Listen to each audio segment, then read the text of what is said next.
When people study World War II, they usually focus on battlefields, politics and strategy. But survival, real day-to-day survival, also depended on something far more ordinary: the food that kept families, soldiers and entire nations alive. Before we dive into the vegetables themselves, if you're new here, make sure you subscribe to the channel. Every week, we dig into the overlooked details of history that shaped the way our ancestors survived hard times, and you won't want to miss what's coming. Now, today's topic isn't just a nostalgic stroll through the Victory Garden. It's a practical guide for anyone who values resilience, self-sufficiency, and understanding how people managed to feed themselves when supply chains collapsed, land was rationed, and every seed mattered. These vegetables weren't luxuries, they were lifelines. And the truth is, they deserve a place in our modern gardens, pantries, and survival plans. Salsify proved its worth as a dependable root crop that thrives when conditions get rough.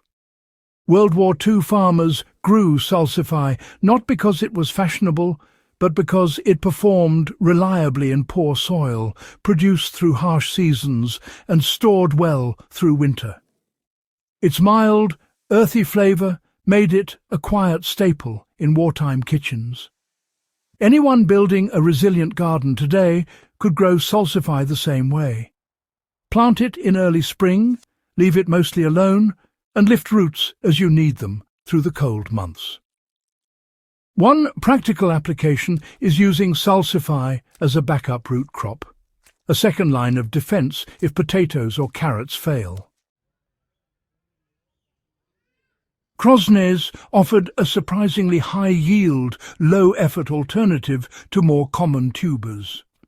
These little knobby tubers were grown in parts of Europe during the war because they required almost no maintenance and returned heavily from even small patches of land.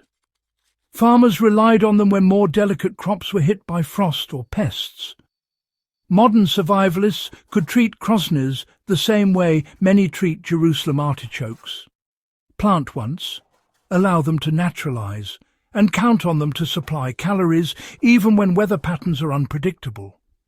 A single square metre can produce pounds of food, something any emergency garden should take seriously. Skirret held a reputation as the sweetest, most dependable root vegetable of the medieval world, and it remained valuable during the Second World War. Long before industrial agriculture, Skirret survived because of its reliability, and that same reliability made it a wartime choice.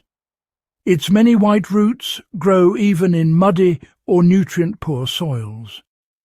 For a practical modern application, Skirret works well in perennial beds. Once established, it comes back year after year, reducing dependence on annual seed supplies. For anyone building a long-term homestead system, this vegetable quietly does what carrots can't survive neglect and keep producing. Cardoon offered wartime farmers an edible bridge crop when other vegetables were out of season. A cousin of the artichoke, Cardoon provided massive stalks that could be cooked like celery, but with far more substance. It grew tall, endured cold spells, and used space efficiently, which mattered when land was rationed. A modern grower could use Cardoon as a vertical producer in a survival garden. It occupies the same footprint as a large bush, yet yields food over an extended season. When you're trying to stretch calories between harvests, crops like this stabilize the food supply. Parsnips became essential during those long winters because, well, they not only survived frost, but actually improved in flavour because of it. During the Second World War, When fuel shortages, limited greenhouse use and storage conditions weren't ideal, hardy vegetables were simply priceless.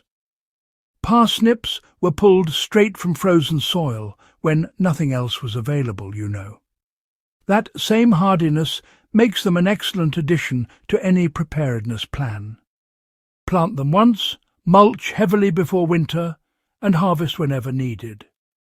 It's a simple way to guarantee calories in the coldest months. Mangelwurzels gave farmers dual-purpose nutrition for both humans and livestock. These hefty roots were originally designed as animal feed, but wartime shortages pushed people to eat them too. They provided bulk calories stored for months and supported livestock that, in turn, supported families.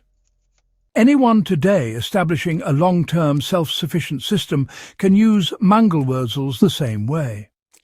Grow them in bulk, feed part of the harvest to animals, and keep the rest as an emergency human reserve. Few crops offer that level of versatility. Scorzonera offered a nutrient-dense, long-lasting staple that handled drought better than many common vegetables. Scorzonera's black-skinned roots and persistent leafy greens made it one of the most undervalued vegetables of the wartime period. It gave farmers both a dependable root and edible foliage, which meant more food per square foot. Modern growers in dry or unpredictable climates could use Scorzonera as a drought-resilient addition to their gardens. Once established, it's almost impossible to kill, making it one of the smarter long-term crops for survival planning. Rutabagas became essential because they grew where others failed and stored almost indefinitely. Rutabagas filled the hunger gap throughout Europe during the war, especially when potatoes failed under disease or cold. Their long storage life made them as valuable as any preserved food. For someone today wanting to reduce dependence on refrigeration, rutabagas offer a practical solution. Store them in sand, a root cellar, or even an unheated garage, and they'll last for months. Kohlrabi thrived under extreme rationing because of its quick growth and ability to produce edible leaves and bulbs. Farmers used it as a fast, reliable crop that could be planted multiple times per year. Both parts of the plant offered nutrition at a time when families couldn't afford waste. Modern growers can use kohlrabi as a fast turnaround crop that fills the gaps between slower, more demanding vegetables. Plant it while waiting for root crops to mature, and you'll keep the garden productive without extra effort. These 9 vegetables helped families endure one of the most resource-strained periods in modern history. Bringing them back isn't just about nostalgia. It's about restoring practical skills that kept entire nations alive. If you're building your own survival garden, or simply want to deepen your understanding of how people truly lived through the war years, these crops offer a living connection to that legacy. If this kind of history matters to you, make sure you subscribe and share this video with someone who respects the lessons our ancestors left behind. Legacy of Survival.